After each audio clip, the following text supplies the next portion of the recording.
G'day legends, we've got a new microphone. I'm very excited to hear how this is going to sound, so let's look forward to this video. Now, this weekend, something interesting happened. There was no UFC, but it really went to show just how far we have come in the combat sports world, because there was no UFC, but there was 170. There was PFL Bellator, which was all branded as the PFL, fighting for the Bellator championship. There was the BKFC. It seemed like every single sporting organization that could go on wanted to go on, or at least combat sport organization. And then, of course, there was the GFL as well. And the sort of title of this video, the overarching thing, was Conor McGregor. The weekend of Conor McGregor. He still does manage to steal the headlines. And it was Conor McGregor going into the ring of the BKFC, going face to face with Jeremy Stephens. And after all of these years, Jeremy Stephens is the one that is winning a main event, and Conor McGregor is going into the ring begging him for the fight.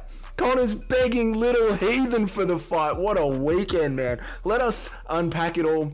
Where do we start? First of all, let's start off with the GFL. The GFL, let's get that out of the way first. The GFL put on a 3-hour draft pick, which was a total and utter waste of time, because they leaked the outcome of the 3-hour ceremony at the very top of the, like straight away, they leaked who was in each team. And then they went to procedurally AI generate a bunch of geriatric, long-standing defeatist record fighters in front of the world for 3 hours. It was probably the most embarrassing promotional drop I have ever witnessed. It really was. It really was. It is starting off as just an absolute bonfire already. There has already been reports that some of the fighters, one of the fighters at least, I have to go back and check the name, maybe I'll drop it in the comments or in the details. One of the fighters that was announced to be fighting for the GFL is not fighting for the GFL. He's not fighting for the GFL at all. He has no idea why his name was on their roster. And I do feel like a similar thing has happened with Tony Ferguson, because we have had no official news from the UFC that Tony Ferguson has actually left the UFC. And we all know Tony. He's a little bit, he's not all the tools are in the toolbox up here. So if he has gone ahead and told the GFL that he's happy to fight for them, and then the GFL's promotion machine has just gone and started, and Tony's happy to do an interview, but no one's actually dotted their T's and crossed their I's, there could be legitimate problems over here. So the GFL kicks off the weekend with just an absolute bonfire, an embarrassment. Then we move over to Bellator. Now, I can't speak a lot on this. Because it was on early in the morning, and I'm not getting out of bed on a public holiday in Australia at 3 o'clock in the morning to watch a company title fight for a company that doesn't even exist anymore. I'm not doing that. I will go back and watch it later, and there are websites that we have if you want to hit me up down in the comments or jump on my Discord. There are websites that we have to go back and watch these things, and they will end up uploading the PFL fight eventually, and then I will watch it. But what I'm getting back from this is that it was an incredibly close fight, and Usman Nurmagomedov says that the Irish are going to have to do a little bit more work if they want that rematch, which I find very, very funny, considering that we just talked about how Umar had done enough work against Corey Sandhagen to warrant the title shot against Merab. So it seems like you've got to do a lot of work coming up the rankings if you want to challenge the Dagestanis. But if the Dagestanis are going up for the challenge, then, 3 or 4 fights in the organization is more than enough to warrant a title for. Just, a little bit of interest there. And then, of course, the Irish, they want to push for it to go again in Dublin. And there's no. We're not doing it in Dublin. If we ever do run it back, we're going to be doing it again in Abu Dhabi. Just, a little bit of interest there. But I look forward to going back and watching that fight and being able to actually judge it. Now, what we did sit down and watch live. Now, it was the BKFC. And the BKFC, this was the first time I had ever watched the full event live all the way through. I have seen BKFC fights plenty of times before. Like I said, there's a website that we use in the Discord where you can go back and watch these fights. And of course, I've watched like the big headlining fights, and they've all been really, really enjoyable. But I've never actually sat down, chucked on the prelims on YouTube, which were for free on YouTube, and 2 fights into the prelims on YouTube, I went, no, we have to assemble the Council of Chads. We have to get the boys online. So I fired up the live stream. I went, this is too much fun to not get the boys around. And we watched the entire event all the way through. I watched the first 2 fights, and then we watched the rest of the fight live together. It was such a fun experience. The broadcast, the pacing, the fights. There is something going on right now where there's clearly this need within the MMA community for something that reminds us of the old school UFC. You see this with all these other promotions trying to start and trying to fail and trying to do things differently, and how we always talk about just these apex fights. A lot of them are good, but some of them don't quite hit the way that they should, and they don't give us that kind of old school MMA fix that we were used to. And where has the sort of soul from the UFC gone? You know, I interpret it as there's the story of the Just Bleed guy. I'm sure you've seen him, the Just Bleed guy, and he's back from the 90s. But he doesn't watch MMA anymore because it got a little bit too corporate for him. The BKFC are the competitor to the UFC. They are what the UFC was back in 2009, 2010, 2000. That era, which was before I got into it. But when I go back and watch those fights, I do notice that there is something there. There's a soul there that's a little bit different to the highly corporatized UFC that we have now. And the BKFC has that soul. They have captured that old school rough and tumble audience. It's not really it's a sport, but it's also just a couple of guys just slugging it out and trying to make each other unconscious. And that is exactly what they did. And that is what we got for the 10-fight card over at the BKFC. It was phenomenal. Phenomenal. It's big. It's loud. The girls are in skimpier costumes. After the fight, they're all sculling cans of Irish Stout in the cage. It's got that old school style. So that is what I really, really like to see. Now, let us talk about the co-main event and the main event of the BKFC, because to me, that really did steal the show of the entire weekend. I never thought that I would see this man make his comeback, but big old Benny Rothwell. Remember Ben Rothwell? Unforgettable career in the UFC. You miss him every day, don't you? You miss him every day. I know I did. Every day I wake up and I go, I wonder what happened to Two Smelly Fingers and Ben Rothwell. Well, last night he killed a man. Last night he killed a man in the co-main event. It was astonishing, the knockout that happened, and it was great to see.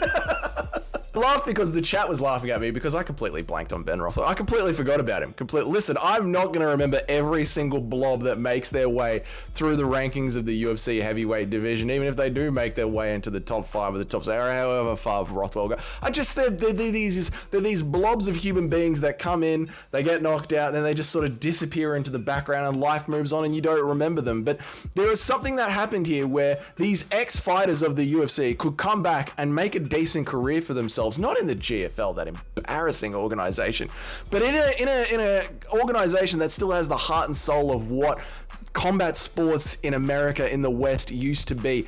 I feel like this is sort of going to fill that void that Bellator created. You know, Bellator was always that B plan for MMA fighters that were a little bit too old and past their prime. They couldn't quite fight in the UFC, but they wanted to keep going, and Bellator would put on those fights. Well, now the BKFC is here for anyone who's got the balls to step up and get their face split open.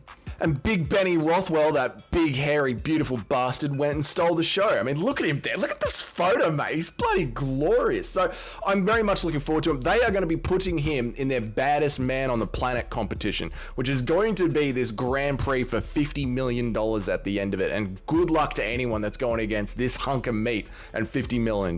Now, let us get on to the main topic here. Conor McGregor, Little Heathen Stevens, knocks out Eddie Alvarez at the end of the third round. I mean, it's a TKO because Eddie's team doesn't want to continue. So it goes down as a TKO at the end of the third round. Well done to Christian Gray. You called it, mate, in the live stream. You said third round TKO, and it was technically a third round TKO. So well done, Christian Gray. So he knocks out Eddie, silences the absolute crowd. 17,000 people there at Philadelphia, all drunk as shit, chanting. Great, absolutely great time. Anyway, you can hear Eddie's wife over the top of all of them. Eddie! And then she gets silenced, right? When the corner just calls it off, they say, Eddie, you're getting the shit beat out of you, mate. This is over. So Conor marches down to the arena and he goes face to face with Little Heathen Stevens. Now, this is an interesting matchup to me for so many reasons. Number one, Conor McGregor looks 50 years old now. Now, if they ever do fight in the UFC, in BKFC, that's going to take a while to get out of my vernacular, isn't it? If they ever do fight in the BKFC, Conor McGregor has been out of competition for years now, doing lines on what seems to be a daily basis and aging very, very quickly. If he does get to the point where his contract sunsets and he can go and fight in the BKFC, and he will not have a heart attack during his training camp, if we actually do get them in the cage, in the ring together to have this boxing match, Little Heathen Stevens has stayed active, has stayed healthy. just got a great win, which he used using a very high level of fight IQ because Eddie was pressing him. And of course, there's always that lighter man skill, that littler man skill. He's going to have speed, preparation, and not ring rust, and also his lungs aren't going to be filled with cocaine. Now, Conor McGregor on the other side, he is going to be coming in as the promoter of the BKFC, so they can certainly do things on the back end when it comes to the weight cutting and the timing and all that kind of stuff to make it harder for little Heathen Stevens. And he will also be undoubtedly on steroids.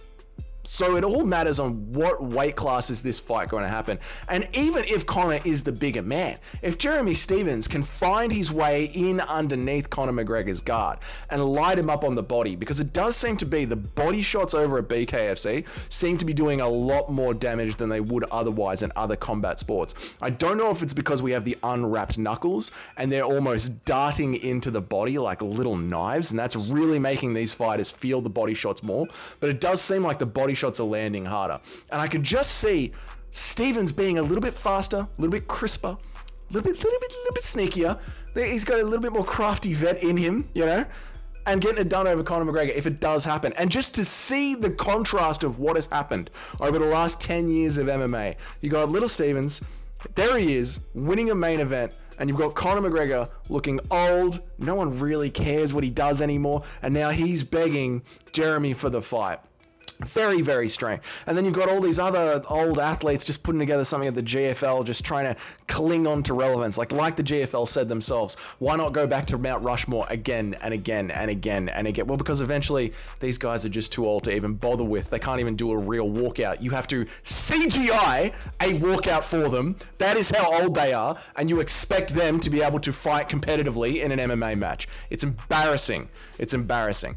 There you go. That is sort of the wrap up and my takeaways of the weekend. I do need to catch up on the PFL Bellator main event, the Bellator title that was won for the they are a mess, mate. It's a mess. It's an absolute. These people outside of the UFC and MMA are actually a mess. They are a mess. Anyway, that is it. That's it. If this is your first time here, g'day. My name's Dougie. I try and make an MMA video every day of the week, Monday through Friday, and I go live about 3 times a week. If you want to know when all of that happens, you hit that subscribe button. If you want to know when I go live, you hit the notification bell. You let me know down there in the comments out of the events that happened this weekend, the GFL draft, the PFL, and BKFC. What was your favorite one out of the lot? What was your favorite standout moment of the lot? Let me know that down there in the comments. And if you are one of the paying members of this channel, thank you so much. I hope you're enjoying the extra content on the back end. And until then, I'll see all you guys in the next video. Bye.